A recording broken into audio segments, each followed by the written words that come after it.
Food in my beard, do I? No. Okay. Do I? No, you're good. Good.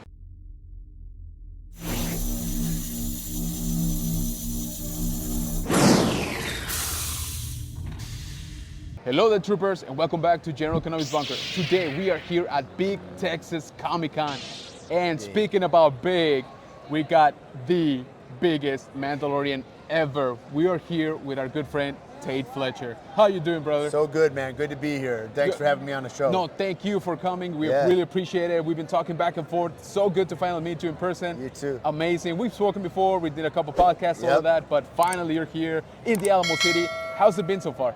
Oh man, it's been beautiful. I got to see a bunch of the hill country. Nice. Got to go down the river walk a little bit, and tomorrow looking forward to do that again. Absolutely. San Antonio is one of those cities where it makes you want to. You're like, oh, I've got to come back to this Absolutely. city. Yeah.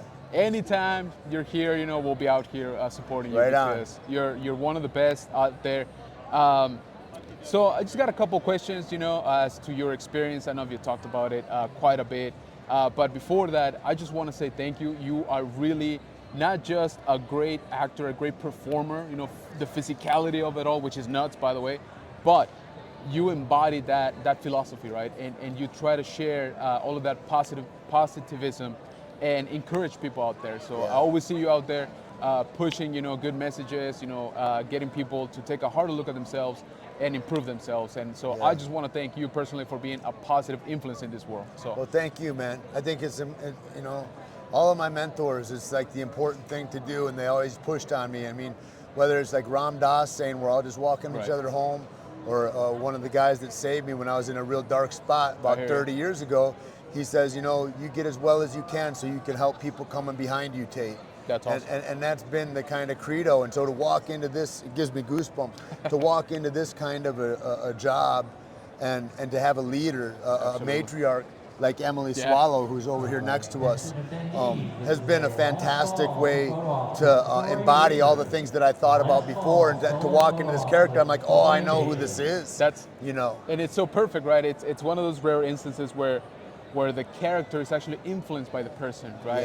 Yeah. And you just mesh so well with, like you said, you're a warrior, right? But you're also a leader. You're like a tribal, you take care of your people, right? Yeah. And I know that you do that in real life, so it just makes perfect sense. So thank you for that. Thank you. It's a privilege.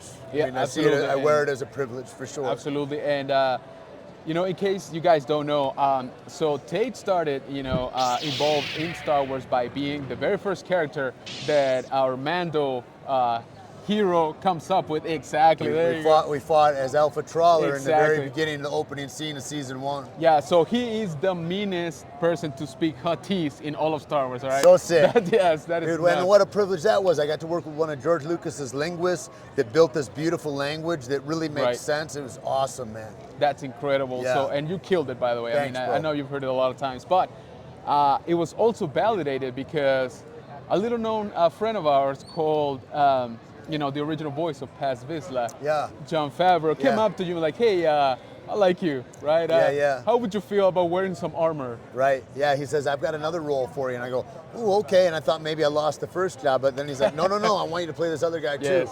And yeah, what a privilege. I had no idea how big it would be, what the arc would be. Of course. But the first day I walked out in the armor, after, we built it all, we measured it. Nobody even building it really knew what it was. I wear Under Armour underneath it.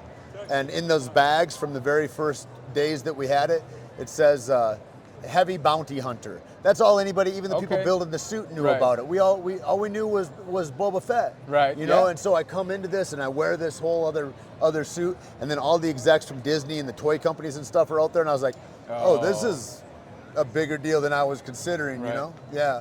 That is Yeah, insane. real That's- privilege though. Yeah, absolutely. And you definitely grew into that character.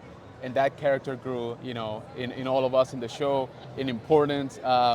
That last season was, Epic. Yeah, that was just freaking epic. I am, 100% convinced that the most epic battle scene was, the one with Paz Vizsla, right? That's the one that people are still talking about Yeah. it. When somebody says, Mando season 3, everybody's mind goes to that scene. Yeah. So how was that when did they break out the news to you? First day. John comes up to me first day. He goes, "Hey, so here's how this goes." No. And I was like, "Wow, this is a crazy hero arc, absolutely. right?"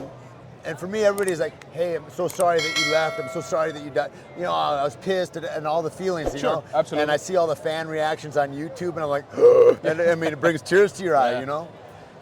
But I thought about the importance of him leaving, like what the message is that he left is more powerful than if he'd stuck around. And then, like Filoni says, you know, whoever dies in Star Wars, maybe Grogu has some magic powers. Maybe there's a Bacta tank in my future. I don't know. There you go. I couldn't see where it was going, you know. Absolutely. But the thing with that character, everybody's like, man, it was amazing. Like, and it was truly. But I couldn't have devised it. I couldn't have gone, oh, here's a route I want to go to get there. And I think that, you know, people are like, oh, how'd that happen? Or how'd you get in Breaking Bad? Or how?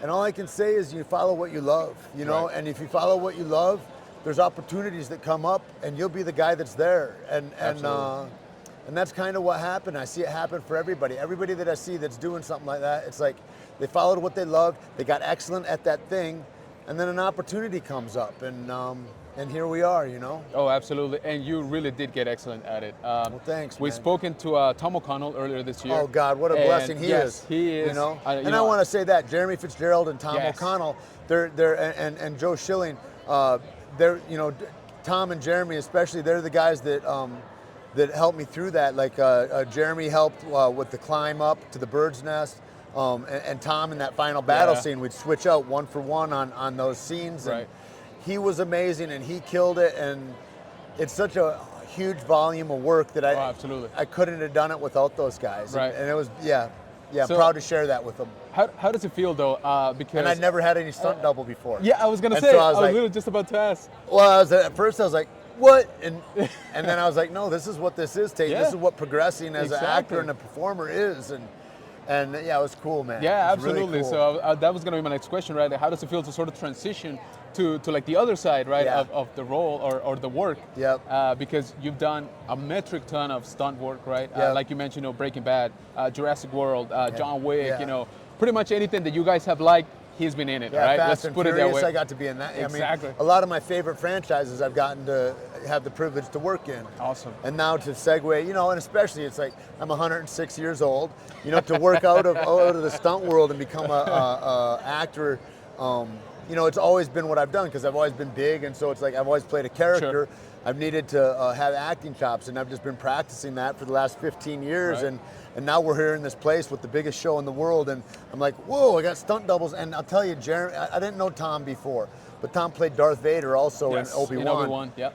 Phenomenal performer. Yeah. Oh, yeah. And but I knew Jeremy Fitzgerald for years. He's a Brand X guy, and he's a dude as a stuntman I always looked up to, right? Nice. I mean, and so, you know, and JJ Dashnaw and Natalie Padilla, they were the stunt coordinators on it. And so it's all these old friends that are there that are making that final scene happen and come to life. And then, of course, with Rick on the camera, I mean, directing, it was phenomenal, a real privilege to do. Yeah, I mean, like I said, it definitely shows the passion, the ethic, you know, all of the effort, the hard work, you know, it just really shines through. Man. So, thank you. No, thank you, because like I said, you know, I know that it might have started, right, like just another maybe stunt job, right? Yeah, here's another job. Exactly, but it has evolved into something so much more, so much special for a lot of people like us here, of course. And so thank you for that. Do you want to tell these guys here where they can find you online? Sure.